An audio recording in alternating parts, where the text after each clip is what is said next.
Mapagpalang araw po sa ating lahat. Ako nga po pala si Angela Jan Agner at welcome po sa aking 365 Daily Devotion ni Pastor Russell Ocampo Seminar Edition. At ngayong araw po ay October 30, 2025 at ang topic po natin ngayong araw ay Veracity of God.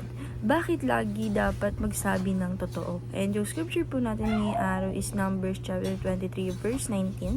And yung sabi po dito sa ating concept na veracity of God is His perfect truthfulness and absolute reliability. Unlike humans who err or deceive, God always speak truth because His nature is truth. His words never fail, His promises never mislead, and His character is unchanging. God's veracity guarantees the certainty of His word and the assurance of His promises in Christ. And yung sabi po dito sa ating scripture na Numbers chapter 23 verse 19, God is not human that He should lie, not a human being that He should change His mind. Those He speak and then not act, does His promise and not fulfill. And sabi po sa atin sa Tagalog, ang Diyos ay hindi tao na magsisinungaling, ni anak ng tao na magsisisi. Sinabi niya at hindi niya gagawin, o sinalita ba niya at hindi niya tutuparin? And yung sabi po dito sa ating teaching number 1, God's word and character are concurrent. Sabi po dito na yung ating Panginoong Diyos, yung salita niya po or yung Bible and yung character na pinapakita niya sa atin are concurrent. And teaching number 2, God's truth leads to the real meaning of life.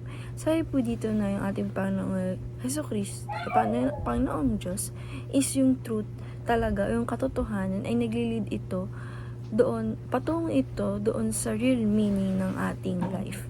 And teaching number 3, God's truthfulness is completely defendable. Sabi po dito na yung ating Panginoong Diyos ay yung truthfulness or yung katotohanan talaga is talagang ito yung completely na ginagawa tayong defendable. And application number 1, speak the truth even when lying seems convenient. Sabi po dito na apply po natin sa sarili natin or sa life natin na lagi po natin talagang isipin na magsalita ng katotohanan. Kahit tayo ay may paraan para magsinungaling, pero dapat tayo pa rin ay magsalita ng katotohanan. And application number 2, say what you mean and mean what you say.